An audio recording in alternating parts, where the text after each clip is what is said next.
Hey, how's it going? This is PK Pastor Kevin coming at you on June 23rd, 2021. Welcome to my YouTube channel. I'm glad you're here. If you're a subscriber, you are awesome. You are wonderful. You're my VIP. You are a survivor. You are an overcomer. You are a champion of life. Thank you for watching this video.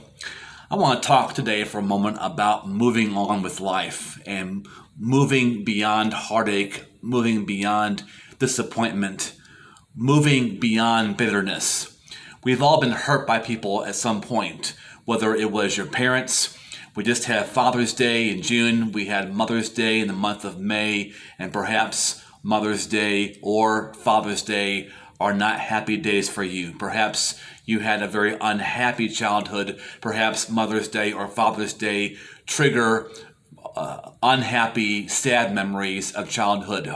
Or perhaps you were burned by an ex-boyfriend, ex-girlfriend, ex-wife, ex-husband. We all know what it's like to be let down and disappointed by people and really heartbroken by people's actions. I want to talk for a moment about moving beyond the pain, moving on, not staying stuck. There's nothing wrong with being disappointed. You don't want to stay disappointed. There's nothing wrong, there's no shame with being discouraged or sad or depressed, but you don't want to stay discouraged. You don't want to stay sad. You don't want to stay depressed. So, how to move on? No doubt you've heard before by others about the value of forgiveness. I want to talk about that. Now, stay with me. Hold on there. I know we've all heard a lot about the importance and power of forgiveness, especially if you're a Christian and attend church. You probably have heard many sermons about forgiveness. But here's the thing.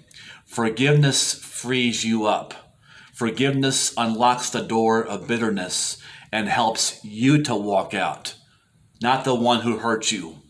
Oftentimes, people are resistant to forgiveness. Oftentimes, people hold on to bitterness. They hold on to anger. They're still angry about what happened 10 years ago. They're still upset about what happened 5 years ago. They still talk about what happened, what someone did to them 6 months ago. I get the pain. But a lot of times we hold on to the grudge or the pain or the resentment because we subconsciously feel like if we let go of the pain, if we forgive, if we let go of the hurt, then we're afraid it's going to happen again. It's almost as if holding on to anger or the pain gives us some kind of emotional armor to protect us from further hurt, from the next heartache. And perhaps it does. But if you hold on to anger and hold on to being upset and being depressed and being sad by talking about it again and again, you may insulate yourself from the next heartache, but you also protect yourself and insulate yourself from the joys of life, the happiness, the peace that is yours as a divine birthright as a child of God. Your birthright is joy and peace and loving relationships and good times. The Bible says that the Apostle John told Christians that he wanted them to prosper in every area of their lives, just as their soul doth prosper. That's in 3 John.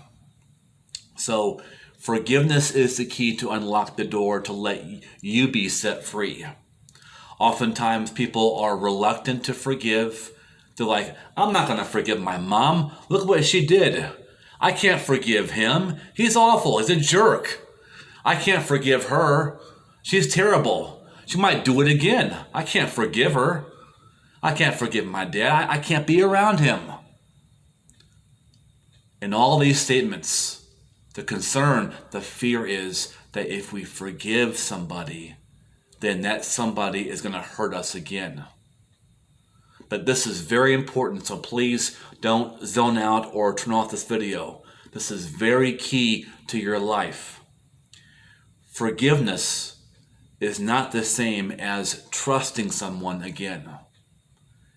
If you've been hurt by your mom or your dad or your ex or a friend, you do not have to ever trust them again. In fact, you do not have to ever be around that person again.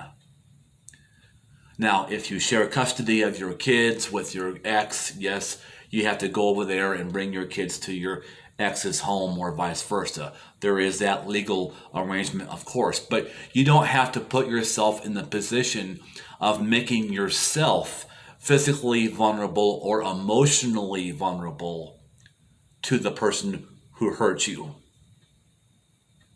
You have the divine right to keep a complete physical distance, or more importantly, an emotional distance from anybody who has hurt you. And forgiving somebody does not mean trusting that person again. They're not the same thing. You can forgive somebody and not trust them again, and not be vulnerable to them again, and not be around them again. Heck, you may have a mom or a dad who hurt you deeply and they're gone. They're deceased.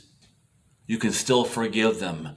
Forgiveness is a gift that you give to yourself. Forgiveness is for you. Forgiveness unlocks the door of bitterness. Forgiveness untangles you from the chains of bitterness and resentment and anger. No doubt you know somebody who is locked up in the chains of bitterness, resentment, and anger.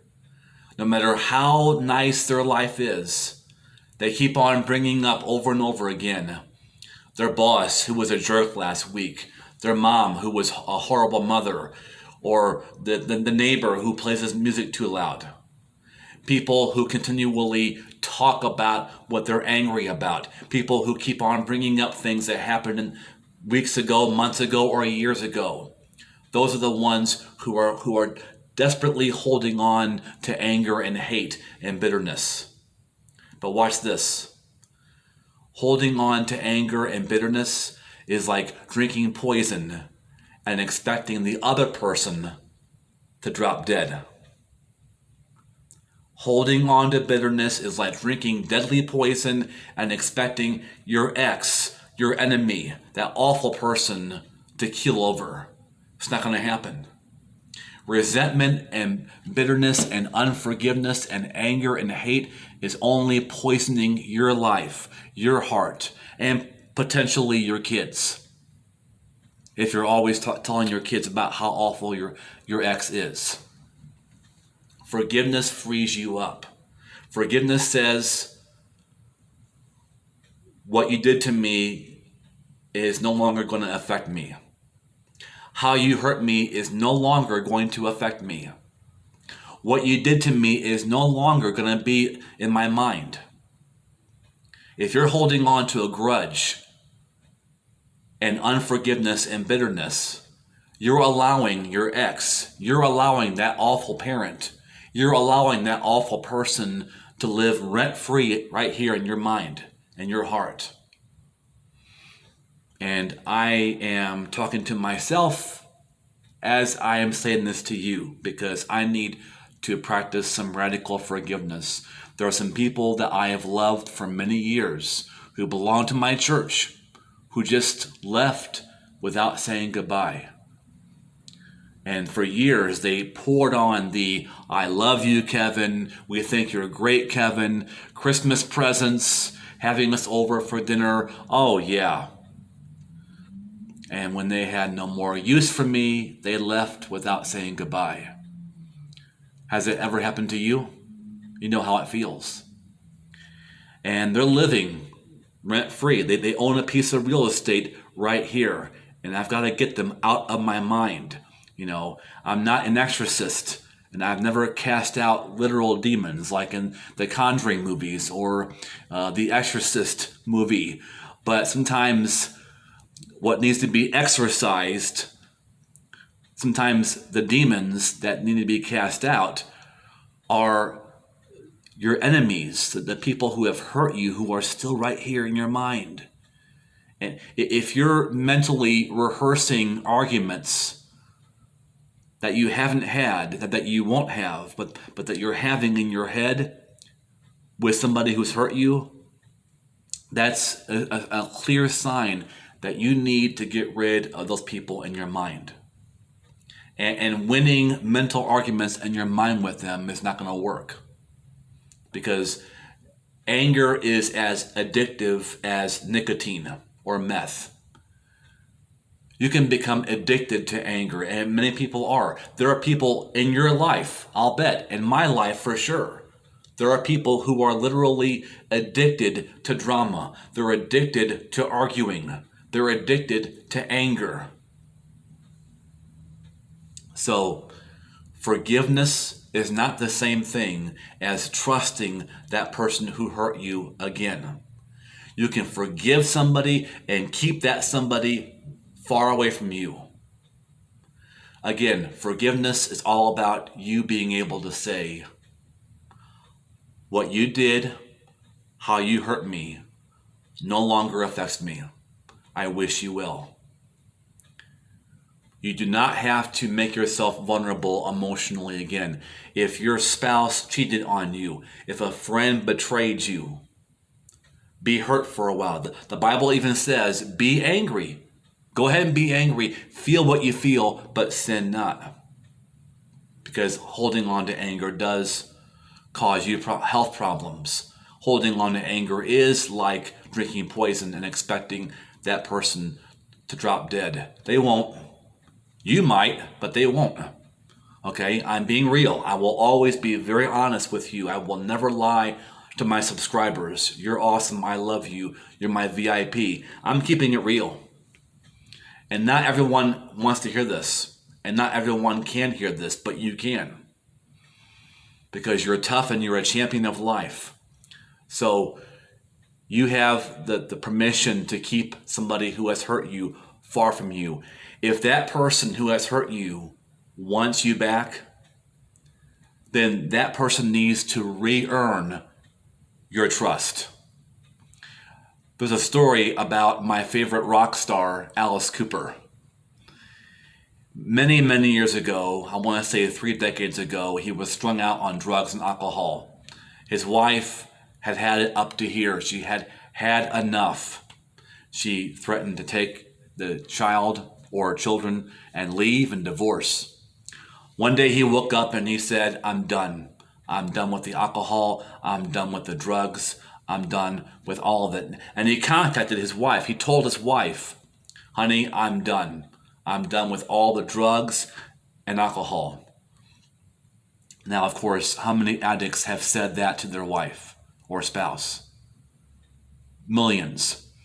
So his wife didn't just say, okay, come on back, give me a hug. No, his wife, Cheryl Cooper, said, well, okay, let's see how this goes. But I want us to have counseling. We have to have counseling. And Cheryl told Alice Cooper, you have to call. She wanted a pastor to sit down and give counseling to the both of them. And she said to Alice Cooper, you have to call the pastor and arrange for the counseling. And if you do, I will attend. If not, forget it. Now that's important. That's accountability. That's putting a requirement upon somebody. That's requiring the person who hurt you to re-earn your trust. Because actions speak much louder than words. And if somebody that has hurt you wants you back, an ex-boyfriend, an ex-girlfriend, your husband, your wife who has hurt you, your friend who has betrayed you, you should make them re-earn your trust. And it is totally up to you if you want to give that person permission to re-earn your trust. It is totally up to you whether you even allow that person to re-earn your trust. Because if a husband who has broken every promise and committed adultery or is strung out on alcohol and drugs, his wife may say, no, we're done. He may say, but honey, I've changed. Please let me re-earn your trust. And she has permission to say, no, we're done. This is the end. And husbands, guys, same thing. If you're a guy and you have a girlfriend or a wife who has betrayed you so many times, you are just so done. You don't have to allow somebody the opportunity to re-earn back your trust. But if you want to give somebody a chance to re-earn your trust, you can. A friend, your mom, your dad, your sister, an ex. If you want to give that person the opportunity to build back trust, you can. But make sure that you let them know that they have to show by specific actions mutually agreed upon. They have to do things that puts their actions behind their words. But understand, that's all about attempting to have reconciliation. Some relationships can be healed and restored. Some can't. The point is, forgiveness is not the same as reconciliation. You can have forgiveness of somebody. You can fully forgive somebody, but not be reconciled back to that person. You can forgive your ex and never go back to them and never have them back. Again, forgiveness is one thing. Reconciliation is actually the broken relationship restored. Not all broken relationships can be restored. Many years ago, it came out that famous evangelical pastor Ted Haggard, who was at one time my wife's pastor, he had this tremendous scandal and had to leave his church, mega church, and he actually told his wife that she should divorce him because he was so toxic. You can Google his whole story. The point is that there was some serious issues in that marriage. That marriage could have been broken and ended in divorce.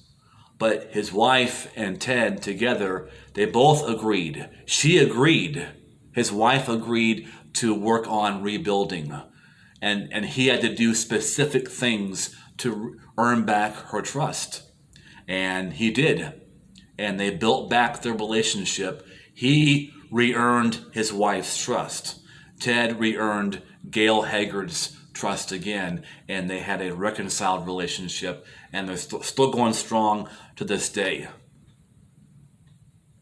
Now, in the case of the relationship of Arnold Schwarzenegger and his now former wife, Maria Shriver, that was also a big scandal and adultery.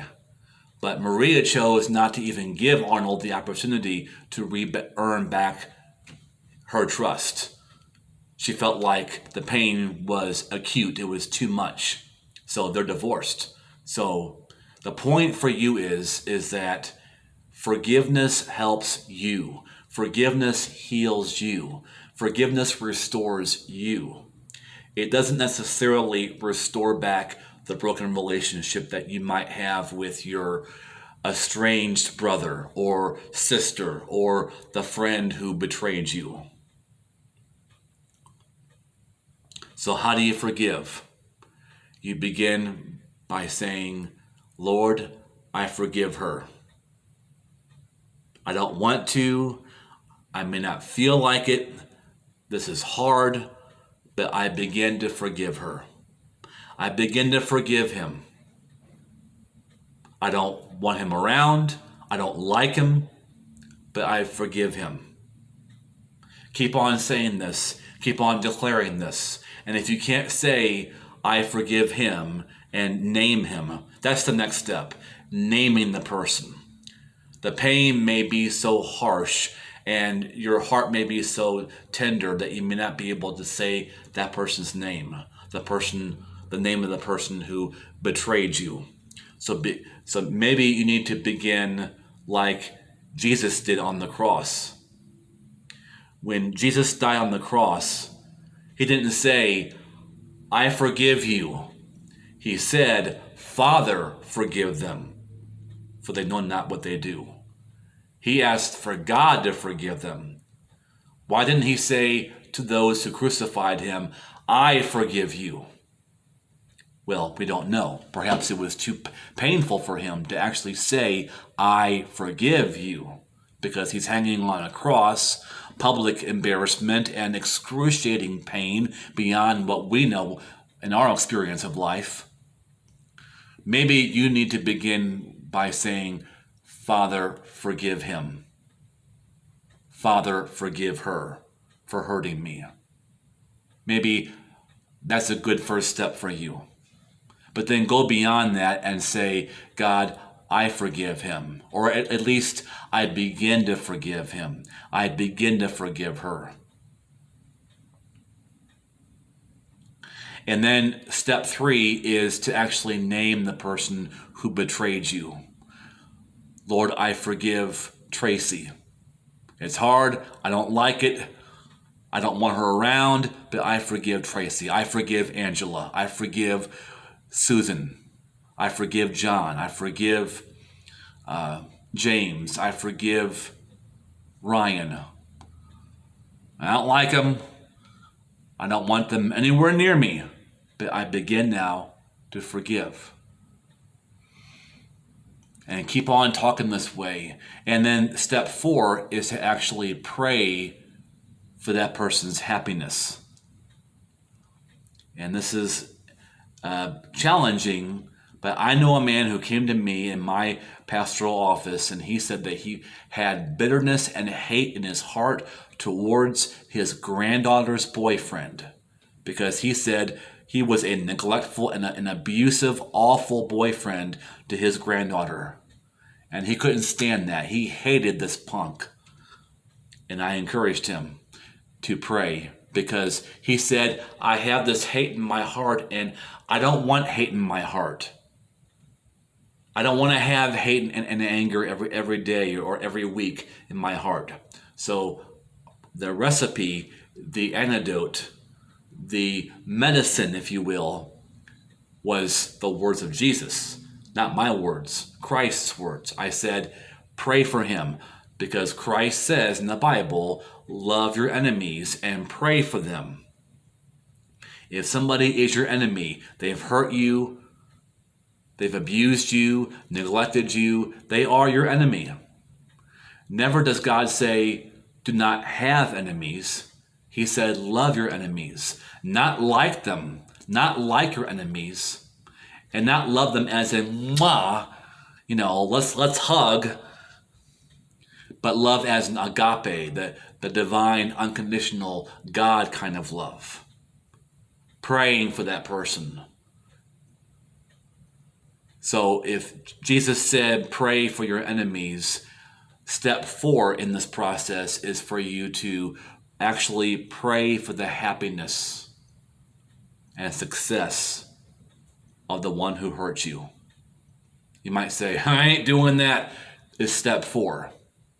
Step 1 is saying, Father, God, forgive them. Or if you believe in the universe, say the universe if you want to. Asking the divine reality, God, to forgive that person. Then step 2 is saying, I forgive that person. I forgive him, and use pronouns. Step 3 is to name the person. I forgive Sally. I forgive Susan. I forgive John. I forgive Catherine. I forgive James. I forgive David. And then step 4 is to begin praying for that person's happiness. Say, Lord, I want James to be so happy. Let him be happy in his new relationship. Let him be happy in his life without me. Lord, I pray for John. I pray that he is so happy and blessed in his life. The more you do that, the more the anger decreases, the bitterness decreases, the resentment decreases. You lose your sarcastic, cynical edge to your personality. You become more happy. You become more lighthearted. You become more jovial and joking around and enjoying life. And this 4-step process of forgiveness is for you. It's not for that person. Again, you have divine permission to stay far away from the person who hurt you. And if they want you back in their life, and you want that person back in your life, it's fine. Reconciliation is possible, but let them earn back your trust. And if all they're giving you is cheap talk and they're not earning back your trust, walk away. Jesus told his disciples, he said, if they won't accept you in any given town, shake the dust off your feet and walk away. 2 decades before Taylor Swift sang "Shake It Off," Jesus instructed his disciples, his friends, to shake it off and move on. Leave them be. That's okay. Hope this makes sense. Anyway, I would love to hear from you. Please let me know what's happening in your life. Is there something joyful and good happening in your life? Or do you have a burden on your heart? Do you have a prayer request? I want to hear from you. If you're my subscriber, I really want to hear from you. You're precious to me. You're honored. You're awesome. You're my VIP. Please feel free to share your joys and good things or your burdens and your prayer requests in the comment section below. Be blessed today. Stay strong. Keep the faith. Remember, you're a masterpiece of Almighty God. Take care and God bless.